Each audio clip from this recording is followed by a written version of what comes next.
The name Hebron means association or league, and its first biblical mention is in connection with Abraham, who camps just north of this city in its surrounding highlands at the oak trees of Mamre, defensively advantageous hills that were once covered in famous oaks. Abraham also purchased a burial cave in the vicinity of Hebron. Here, we see him conducting business in Hebron's city gate, as well as learning that the city's original name was Kiriath Arba, possibly meaning the city of the four giants.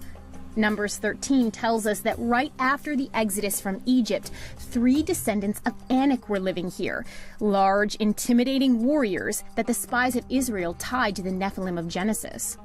During the conquest of the Promised Land led by Joshua 40 years later, the city of Hebron is listed as conquered and is given to Caleb as an inheritance. Hebron also becomes a Levitical city of refuge and the capital of Judah and royal residence of King David for 7 years. Parts of this ancient city have been archaeologically excavated. The finds were once thought to discredit the biblical account, but today are understood as supporting it. Excavations revealed a large 20-foot thick defensive rock wall dating from before the time of Abraham, and the city's gate tower still stands 20 feet tall. Following excavations in the 1980s, Hebron was declared to have been unoccupied during the time period of the conquest.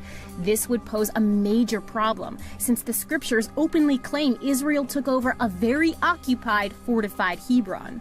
With more excavations and reviews, this myth has finally been put to rest with overwhelming evidence from this period. Not only was Hebron settled, it was fortified during the days of Joshua, and even shows a destruction layer. The archaeological record for the time period of King David's residence at Hebron is unfortunately silent. Excavation on the summit of Hebron, where David's palace likely was, has not been allowed.